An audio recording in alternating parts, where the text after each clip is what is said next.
Good evening, and dignitaries on the dais, and the young minds here all over India. I welcome you to Pune, my city. Pune, I'm a Pakka Punekar.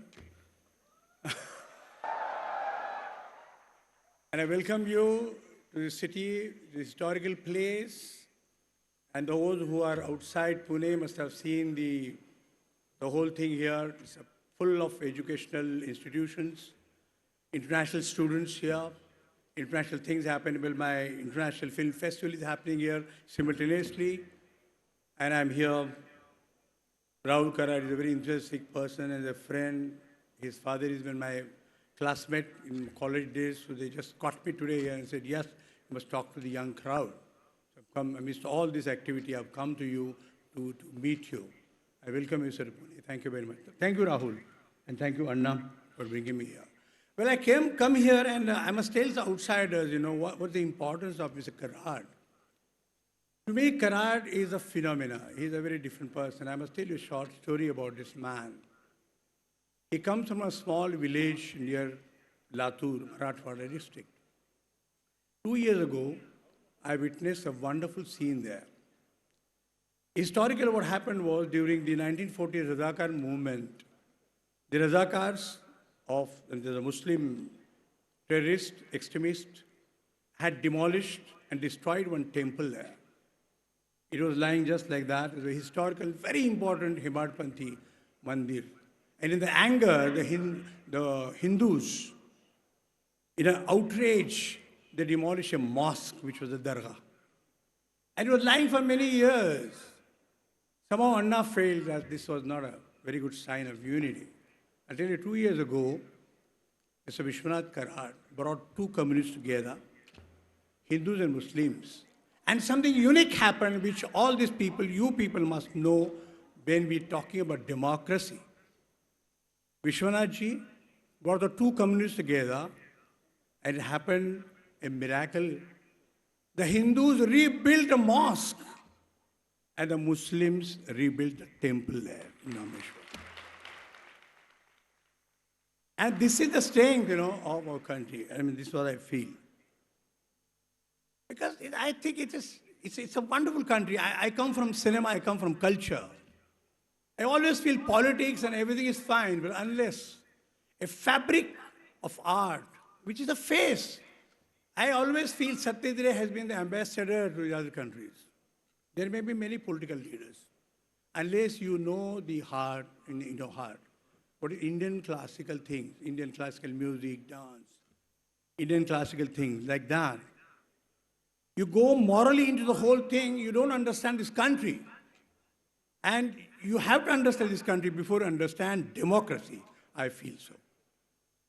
Remember, cinema, especially Hindi cinema, has given a lot of integrity.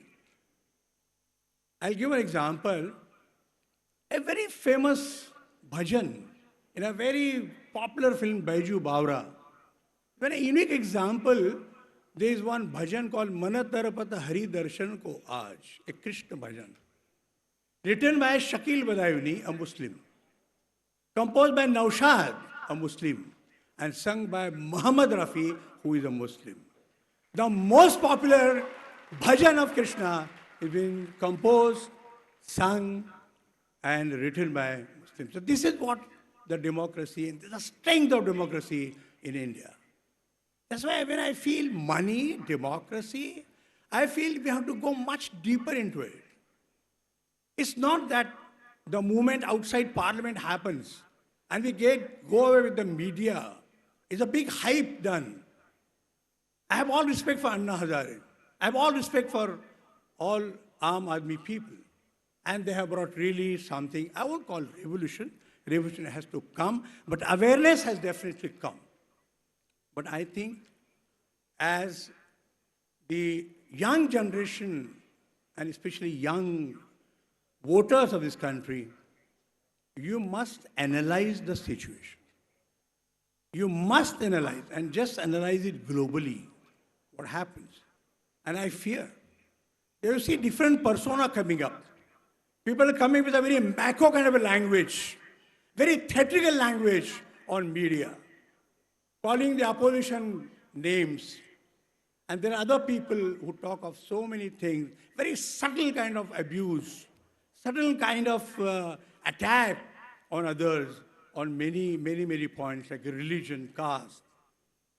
You should be very much aware of this thing, and your mind must be analytical to see this. I'll give an example. Whenever such kind of a vacuum happens in the country where there's a lot of corruption, the other forces take place. And you find that maybe your grandfather, who is in 1780s, he can tell you, "Arey, British zamane mein to bahut acha tha." Some may say, we need a Hitler here. We need a soft dictatorship here. We have faced emergency here.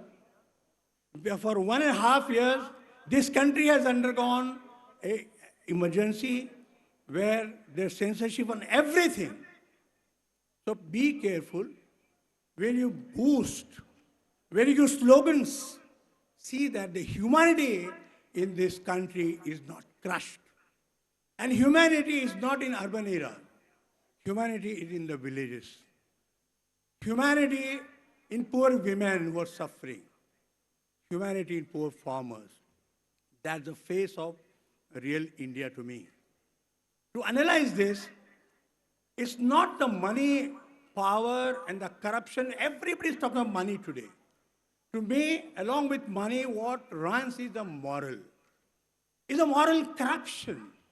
We don't understand that when somebody is speaking a language in a very patriotic and very nationalistic slogans, that subtly you abuse the community who gets hurt. And there can be a mind which can go gray. So one has to be very careful, especially when there is electronic media, which is very powerful, has been practically a household thing. The whole media effect starts early in the morning on the dining table. Early in the morning with the breakfast. All young kids are there, and suddenly we say, on reservations, we say, "Arey, ye to sarkar ke jamai hai, inko milna hi hai." You don't understand these people have suffered for thousands of years, and now they're getting some equality. You can't insult like this what reservation is. I know as a student you get deprived, but this is a history of many thousands of years. And that's why you have to respect that. So I feel, and I fear always that during Second World War, there was such kind of a vacuum, a lot of corruption in Germany, and people said, you need a very strong leadership. Strong leadership doesn't mean a soft dictatorial persona. It means wonderful skills in the government, for which you belong to school of government. I feel that good governance goes with morality. Good governance goes with humanity. That's the great thing. So be careful. Don't forget Hitler, Mussolini's are born out of this vacuum.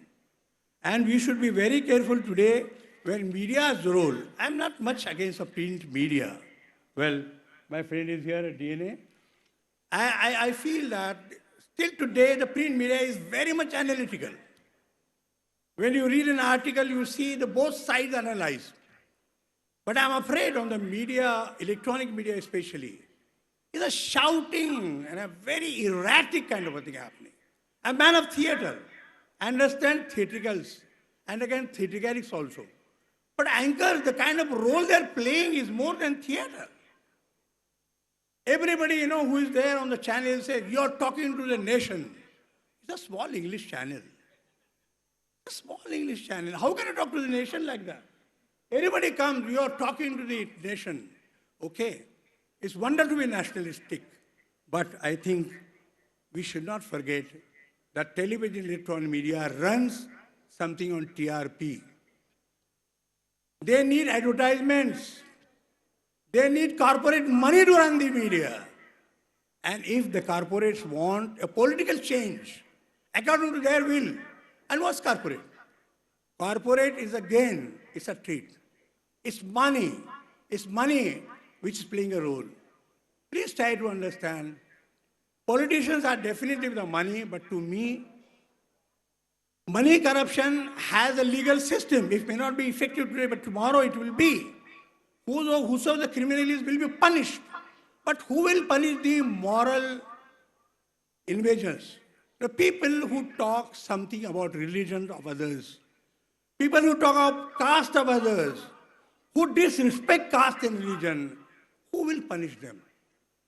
Mind well, one speech of 10 lines can create 1,000 terrorists in this country.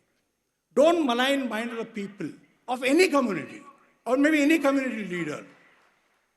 They should be very careful when they speak here. And that's why I think this role of corporate money into TRPs, into electronic media, you young people must be very careful on the chat shows and whatever is happening on the electronic media. Absolutely be aware that you are going to face some kind of a theatricals. Be careful and analyze yourself and face the media's role. That's what I feel. Ultimately, it's democracy. Ambedkar came from a very small community and Sajrao Gaikwad gave him scholarship. He went to Columbia University. You remember a student in Columbia University, in between 14 and 16, there were no black students.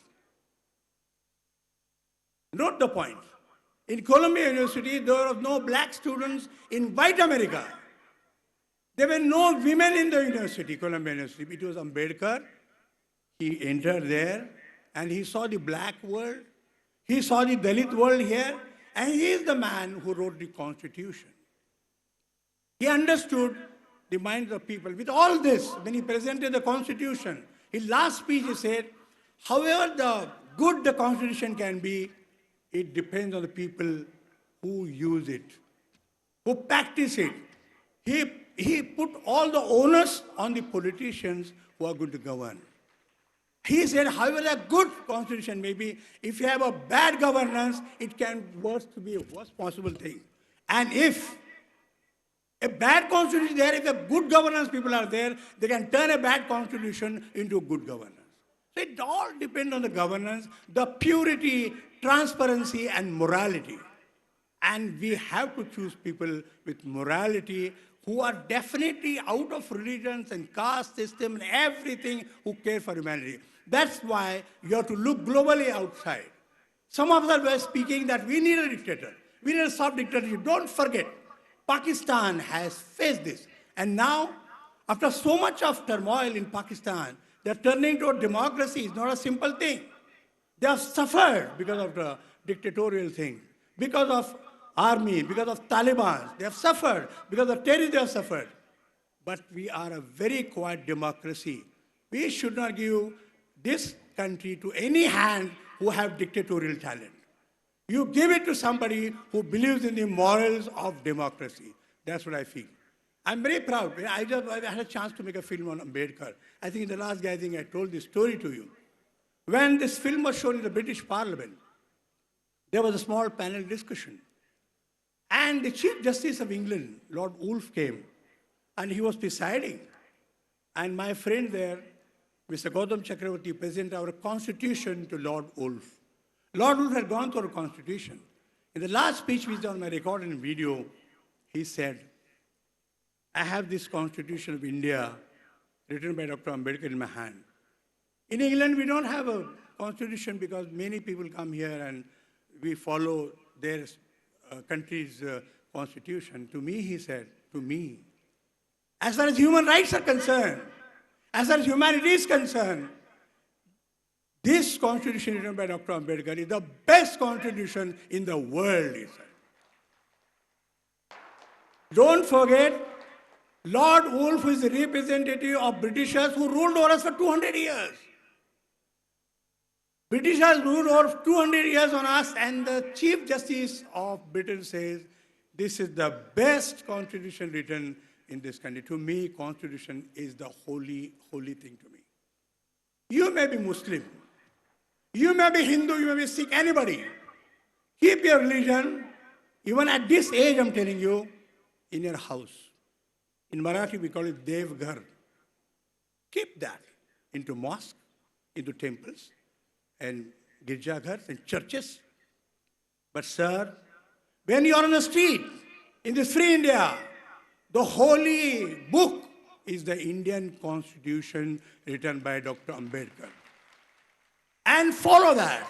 I tell you, keep the main principles of democracy. I'll tell you, there's a great future for this country with you people having absolutely wonderful, open-eyed people, young and girls.